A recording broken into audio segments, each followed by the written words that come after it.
A year ago, Paul O'Neill was fired from his job as George Bush's Treasury Secretary for disagreeing too many times with the president's policy on tax cuts.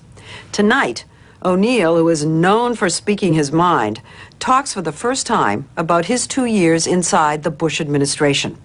His story is the centerpiece of a new book being published this week about the way the Bush White House is run. Entitled The Price of Loyalty, the book, by a former Wall Street Journal reporter, draws on interviews with high-level officials who gave the author their personal accounts of meetings with the president, their notes and documents. But the main source of the book was Paul O'Neill. Paul O'Neill says he's going public because he thinks the Bush administration has been too secretive about how decisions have been made. Contrary to how we practice politics today in this country, there is some market for the truth. Somebody's going to call it a kiss-and-tell book. I've come to believe that people will say damn near anything, so I'm sure somebody will say all of that and more. O'Neill, who was George Bush's top economic policy official, says in the book that the president did not make decisions in a methodical way. There was no free flow of ideas or open debate. At cabinet meetings, he says the president was like a blind man in a room full of deaf people. There is no discernible connection, forcing top officials to act on little more than hunches about what the president might think. This is what O'Neill says happened at his first hour-long one-on-one meeting with Mr. Bush. I went in with a long list of things to talk about, and I thought to engage on. And as the book says, I was surprised that it turned out me talking and the president just listening. He never asked a single question. As I recall, it was mostly a monologue.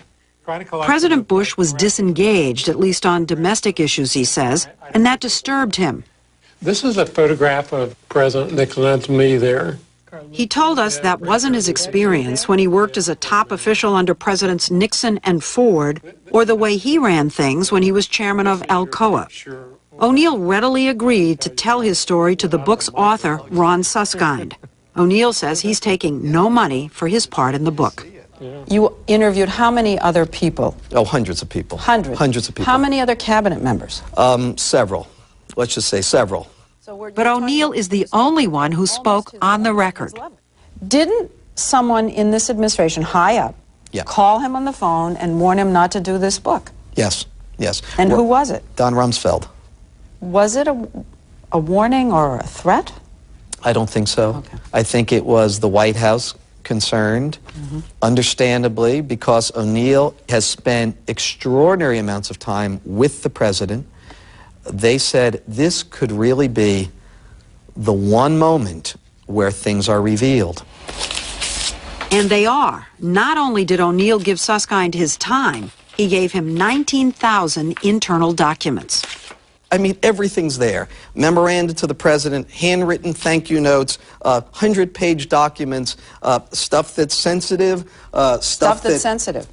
Right, yeah. Transcripts of private meetings? Yeah, in some cases. High level? Yep. National Security Council, you don't get higher than that.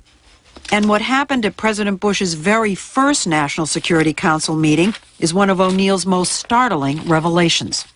From the very beginning, there was a conviction that Saddam Hussein was a bad person and that he needed to go. He says that going after Saddam Hussein was topic A 10 days after the inauguration, 8 months before September 11th. From the very first instance, it was about Iraq, it was about what we can do to change this regime. Now, everybody else thought that grew out of 9/11. No. But this book says it was day one of this administration. Day one, these things were laid and sealed. As Treasury Secretary, O'Neill was a permanent member of the National Security Council.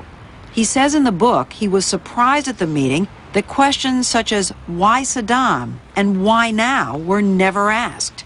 It's all about finding a way to do it. That was the tone of it. The president saying, go find me a way to do this. For me, the notion of preemption, that the U.S. has the unilateral right to do whatever we decide to do, is a really huge leap. And that came up at this first meeting. It did. O'Neill told us the discussion of Iraq continued at the next National Security Council meeting 2 days later. He got briefing materials under this cover sheet. There are memos. One of them, marked secret, says, plan for post-Saddam Iraq. Nation building. Absolutely. So they discussed an occupation of Iraq. In January and February of 2001.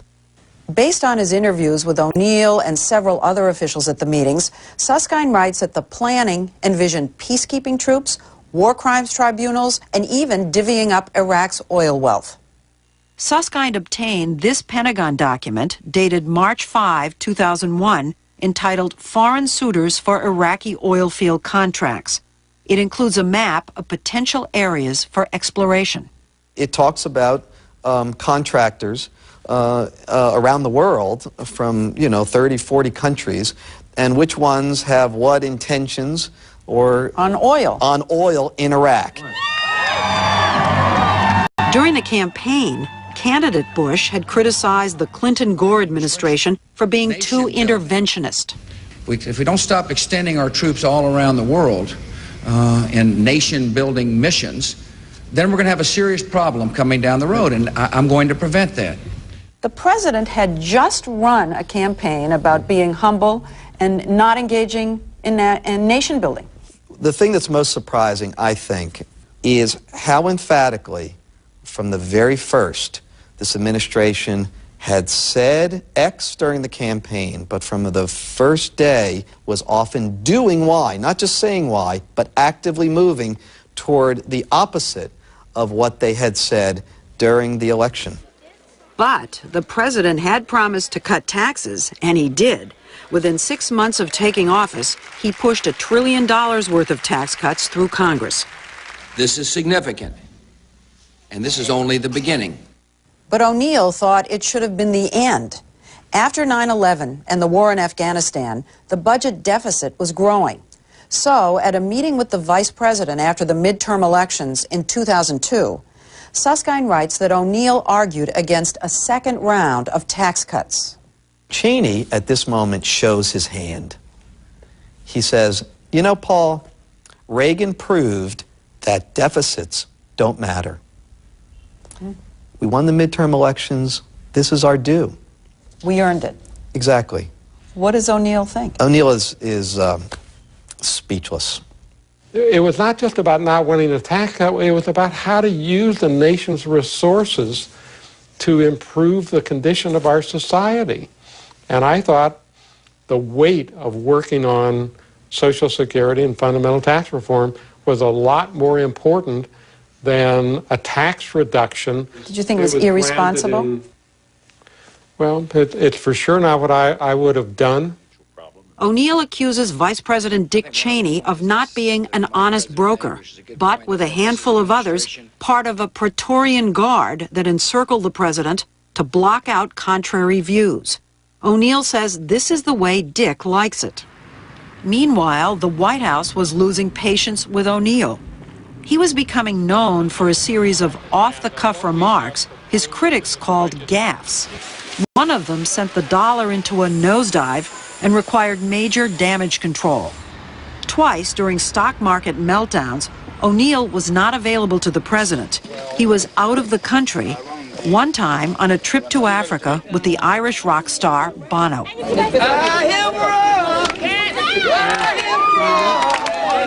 Africa made an enormous splash.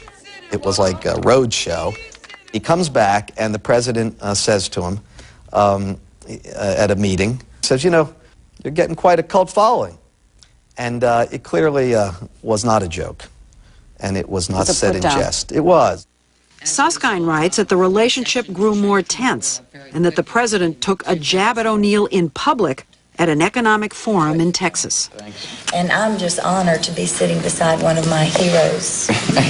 Who, O'Neill? We found one, O'Neill. The two men were never close. O'Neill was not amused when Mr. Bush began calling him the Big O. He thought the president's habit of giving people nicknames was a form of bullying. Everything came to a head for O'Neill at a November 2002 meeting at the White House of the economic team. Well, it's a huge meeting. You've got Dick Cheney from the, secure location on the video. The president is there. Susskind, who was given a nearly verbatim transcript by someone who attended the meeting, says everyone expected Mr. Bush to rubber stamp the plan under discussion, a big new tax cut. But according to Susskind, the president was perhaps having second thoughts about cutting taxes again and was uncharacteristically engaged. He asks, haven't we already given money to rich people? This second tax cut's going to do it again. The president himself says, but we already gave it to the rich people? Yes. He says, why are we doing it again? Why are we doing it again? He says, why are we doing it again? Now, his advisors, they say, well, Mr. President, the upper class, they're the entrepreneurs. That's the standard response. And the president kind of goes, okay, that's the response. And then he comes back to it again. Well, shouldn't we be giving money to the middle? Won't people be able to say, you did it once and then you did it twice, and what was it good for? But according to the transcript, White House political advisor Karl Rove jumped in. Karl Rove is saying to the president a kind of mantra, stick to principle, stick to principle. He says it over and over again. And he's saying stick and don't waver. Don't waver. In the end, the president didn't. And 9 days after that meeting, in which O'Neill made it clear he could not publicly support another tax cut, the vice president called and asked him to resign. With the deficit now climbing toward $400 billion, O'Neill maintains he was in the right. But look at the economy today. Yes, Can't the White House say, look, we were right and O'Neill was wrong? Well, in the last quarter, the growth rate was 8.2%. Wow. It was terrific. Is it because of the tax cut? I think the tax cut made a difference, but without the tax cut, we would have had 6% real growth and the prospect of dealing with transformation of Social Security and fundamentally fixing the tax system. And to me, those were compelling competitors against more tax cuts. While in the book, O'Neill comes off as constantly appalled at Mr. Bush, he was surprised when I told him I found his portrait of the president unflattering. You really think so? Are you joking? No, Are you teasing me? No, I'm not at all. I tell you, it really jumps out. I'll be darned. You're giving me the impression that you're just going to be stunned if they attack you for this book. And they're going to say, I predict, it's sour grapes. He's getting back because he was fired. I will be really disappointed if they react that way, because I think they'll be hard put. But are you prepared for it? Well, I don't think I need to be, because I can't imagine that I'm going to be attacked for telling the truth. Why would I be attacked for telling the truth? White House spokesman Scott McClellan was asked about the book on Friday and said, "The president is someone that leads and acts decisively on our biggest priorities, and that is exactly what he'll continue to do."